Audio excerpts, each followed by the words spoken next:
Dapat tayong magbalik tanaw sa nakalipas. Ipinunlan ng mga nauna sa atin ay ating pagyamanin. Ang kanilang karanasan ay pamanang kaalaman.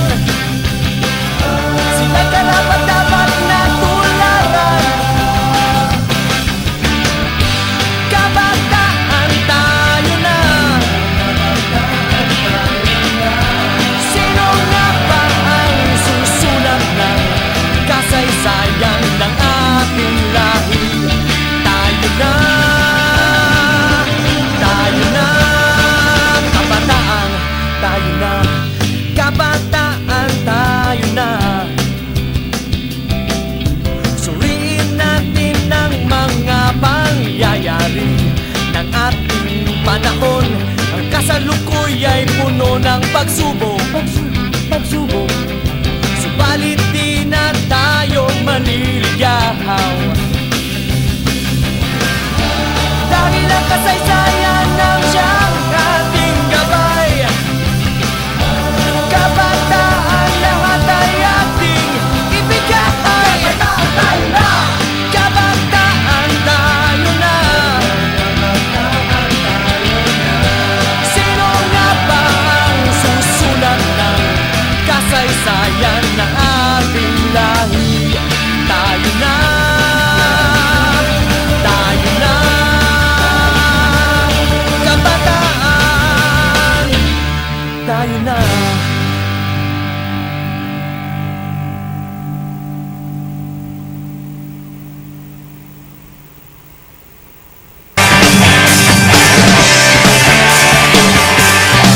Kumusta na kayo? Nung nakaraang episode, nalaman natin kung paano sinakop ng Espanya ang ating kapuluan. Nagtayo sila ng mga pueblo kung saan nais nilang ilipat ang tirahan ang mga Pilipino. Nalaman natin ang mga pagbabagong kailangang harapin ng ating mga ninuno sa pagtira nila sa pueblo at kung ano ang mga naging reaksyon nila dito.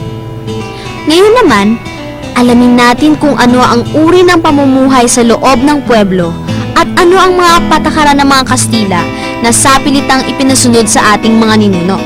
Halina kayo at aalamin natin.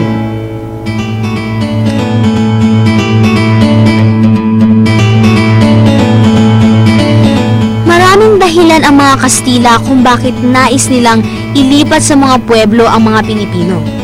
At dahil hindi agad-agad na nahikayat ang ating mga ninuno, kinailangan pang gumamit ang mga Kastila ng iba't ibang paraan mula sa panghihikayat tungo sa pananakot upang mapapayag sila. Gayunpaman, hindi pa rin lahat ng mga sinaunang pamayanan ay nalipat sa pueblo. Alamin natin ang proseso kung paano ang ilan sa mga bayan ng ating mga ninuno ay napunta sa mga pueblo. Alamin natin ang proseso ng kolonisasyon na tinatawag na reduksyon.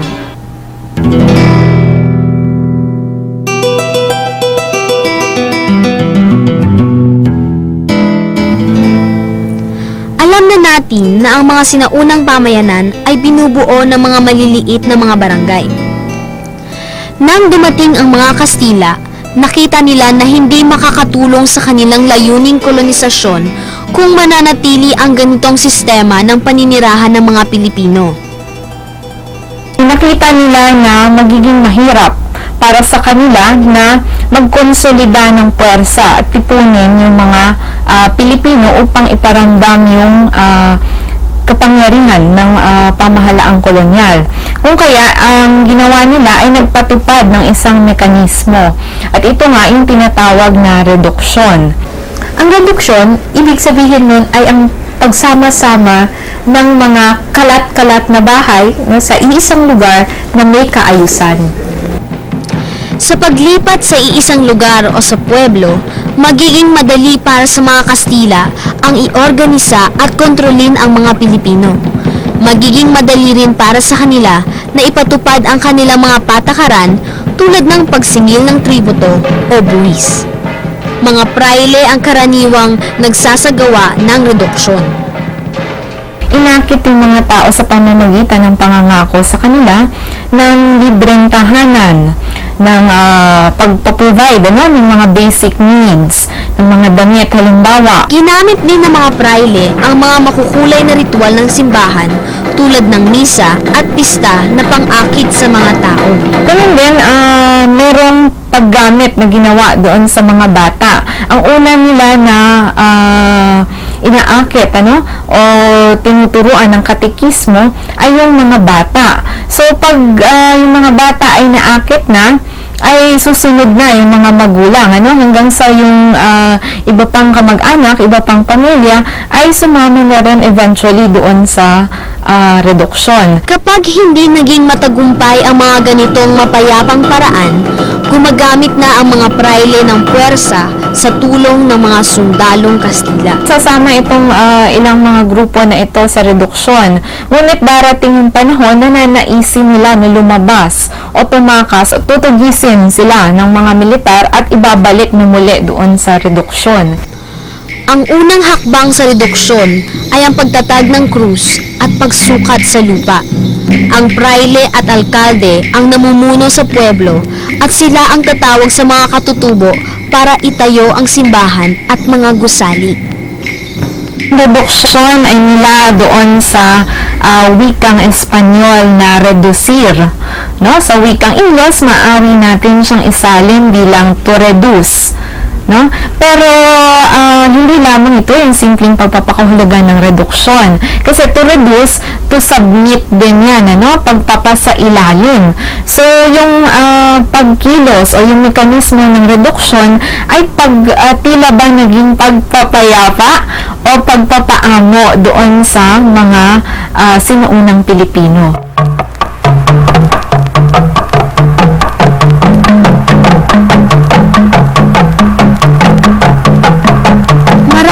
Bago sa uri ng pamumuhay ng ating mga ninuno sa kanilang paglipat sa mga pueblo. Nagbago ang kanilang kultura at sistema ng politika.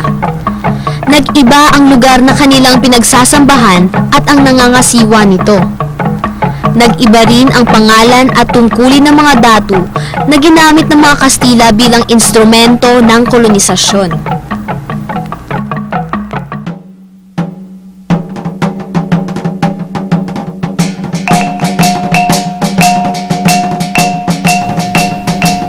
Isa sa mga ikinatwira ng mga Kastila sa kanilang pagsakop sa Pilipinas ay upang ikalat ang Kristyanismo.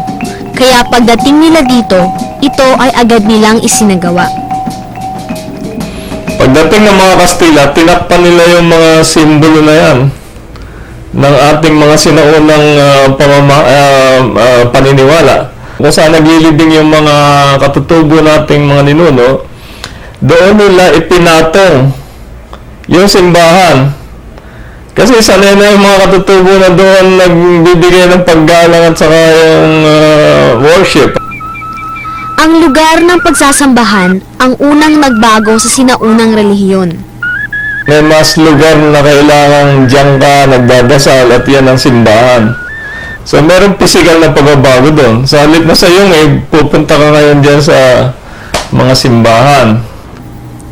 Nawala na rin ang mga babaylan o katalonan bilang tagapamagitan sa tao at mga anito. Napalitan sila ng mga praile at pari na kinatawan ng iisang Diyos. Yung pare, parang manggagamot din. Ang paliwanag nila sa sarili na, parang kinuha nila yung papel ng mga babaylan. Pero hindi ganun kadaling burahin ang sinaunang relihiyon ng ating mga ninuno. Nanatili pa rin ang ilang paniniwala. Yung konsepto, kung tutusin, nanatili yung katutubo kasi yung mga santo, yung pa rin yung mga anito naman na pinapahira ng binibihisan, pinupunas-punasan ng mga panyolito, di ba? Na nagiging anting-anting kasi mahalaga sa atin yung anting-anting na yun. Sa sistema ng politika naman, kinilala ng mga Kastila ang mga datu bilang pinuno ng mga sinaunang pamayanan at binigyan sila ng kaunting kapangyarihan. Ito ay isa sa kanilang mga paraan para mapatahimik ang mga datu at hindi mag-aklas laban sa mga mananakop. Naging kakampi sila ng mga Kastila at nagkaroon ng mahalagang papel sa pamahalaang kolonyal. Sila yung nagsisilbi na tagapamagitan, no, ng mga tao, ng mga Pilipino doon sa loob ng pueblo at sa mga opisyales na sibil, ano? Ibigyan sila ng bagong pangalan. Ito nga yung mga prinsipalya, no? Karaniwan, itong mga prinsipalya na ito ay ina-appoint, ano, o hinihirang upang maging gobernadorcilyo. Sila yung namamahala sa isang pueblo. Ang pagiging gobernadorcilyo ang pinakamataas na posisyon sa pamahalaang kolonyal na maaaring hawakan ng isang Pilipino. Tungkulin nitong mga prinsipalya o anong gobernadorcilyo ay yung pangongolekta, epektibo na pangongolekta ng tributo mula doon sa mga mamamayan na naninirahan sa loob ng isang pueblo. Kapalit ng pagsasagawa ng tungkuling ito sa pamahalaang kolonyal, ang mga prinsipalya ay may natatamasang pribilehiyo.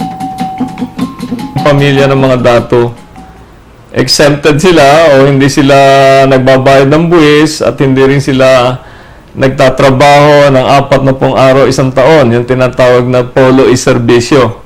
Ang mga prinsipalya o prinsipales, sila yung kakutsaba, collaborator ng mga Kastila doon sa pagsasamantala doon sa mga katutubo, no? Sa pamamagitan nga ng pagbubuwis. Naging mahusay na instrumento nga ng kolonisasyon ang prinsipalya. Bagamat ilan sa kanila ang naglunsad ng mga pag-aalsa laban sa mga Kastila, mas marami naman sa kanila ang naging tagapagpatupad ng mga patakaran ng pamahalaang kolonyal.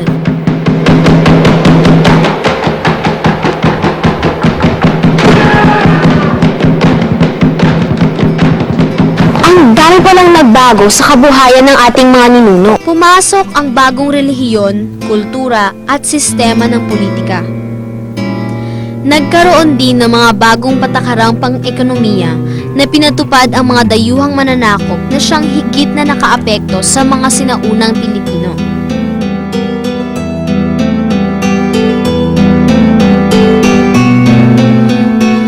Unang patakarang pang-ekonomiya na ipinatupad ng mga Kastila ay ang paniningil ng mga buwis sa mga katutubo. Noong una, ang pagbubuwis ay sa pamagitan ng sinasabing encomienda system o yung sistemang encomienda.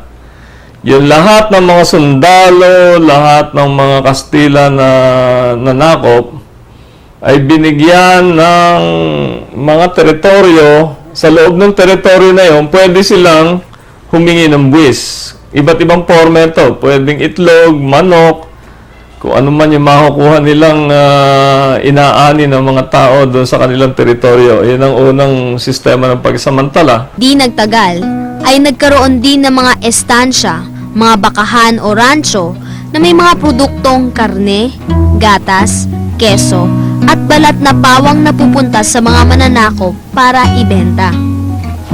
Ang isa pa sa mga patakarang pang-ekonomiya ay ang pagsingil ng tributo. Maaari na sa forma ng pera, no? O kaya sa pamamagitan ng pagbibigay ng mga iba't ibang produkto. Lahat ng Pilipino mula 19 hanggang 60 ang kailangang magbigay ng tributo maliban na lamang kung sila'y mga prinsipalya, nagtatrabaho sa gobyerno o mga sundalo.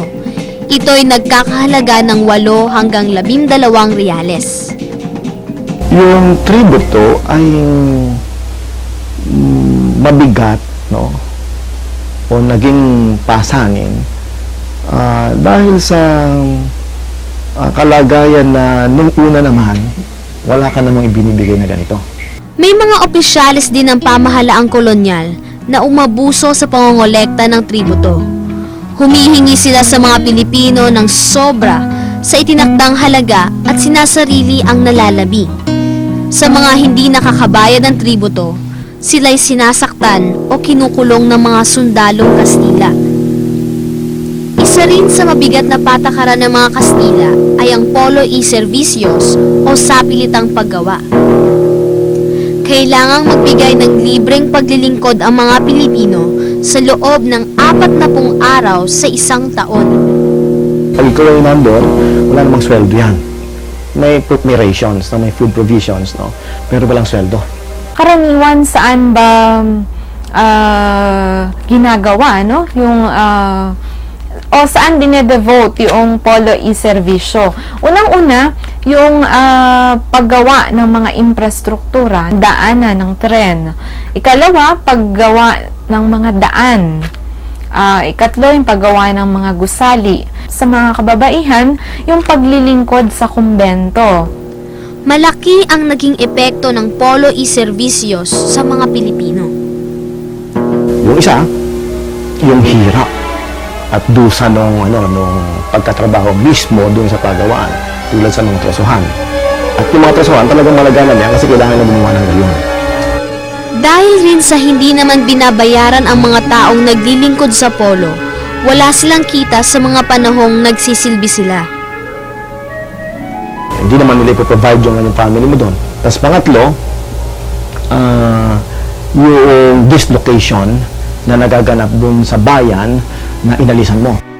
Nawawalan ng lakas paggawa ang mga bayan na kanilang iniwanan. Walang nagsasaka sa bukid at dahil dito, maraming mga Pilipino ang namatay sa gutom. Pero hindi pa sapat ang ganitong pagsasamantala para sa mga Kastila. Idinagdag pa nila ang bandala. Ang hulugan niya na yung isang lalawigan ay kailangan magbenta ng kanyang mga produkto dito sa gobyerno. May itinatakdang kota ng produkto na kailangang ibenta ng mga mamamayan sa gobyerno. Ngunit madalas hindi naman sila nababayaran ng buo, kaya lumalabas na ang bandala ay tahasang pagkumpiska na ng mga produktong pinaghirapan ng mga Pilipino. Ang kombinasyon ng mga patakarang pang-ekonomiya na ito ang talagang nagpahirap sa mga Pilipino. Idagdag pa dyan, wala naman talagang kinikita na pera na nakukuha sa mga ito. Saan napupunta yung pera na yan? Sa digma, sa provisions sa mga sundalo ng Espanyol, sa provisions sa ngayon ng paglalayag, sa provisions sa mga pare. Why? Yung tributo mo kasi inahati sa tatlo. Ha? Isa dun sa gobyerno, 1/3, 1/3 sa simbahan, at saka 1/3 dun sa naulad sa enkomendero. Naputol din ang mayabong na kalakalan ng mga Pilipino sa mga karatig bansa. Napalitan ito ng kalakalang galyon na isang monopolyo. Ito'y nakasentro lamang sa Maynila at ang nakikinabang lamang dito ay yung may mga pera, mga Kastila, mga Inchik at mga prinsipalya, habang ang buong kapuluan naman ay patuloy na naghihirap.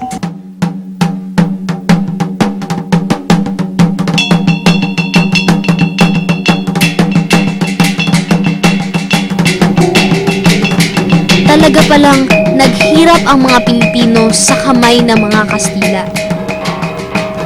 Kung ako ang nabuhay ng mga panahong iyon, gagawa ako ng paraan para mabagong sitwasyon. Kung kayo ang nabuhay ng mga panahong iyon, ano naman ang magiging reaksyon ninyo sa mga pagbabagong dala ng mga Kastila? Ano kaya ang naging reaksyon ng mga unang Pilipino sa patakaran ng mga Kastila? Tulungan niyo ako sa pagsagot sa susunod na episode, ha? Hanggang sa muli, dito lang sa KTV, Kasaysayan TV!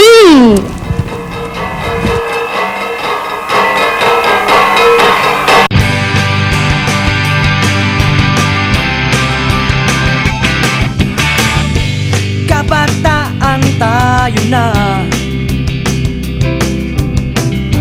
sama-sama tayong magbalik tanaw sa nakalipas, ipinunla ng mga nauna sa atin ay ating pagyamanin. Ang kanilang karanasan ay pamanang kaalaman, sila'y karapat dapat na tularan. Kabataan tayo na, sino nga ba ang susulat ng kasaysayan? ng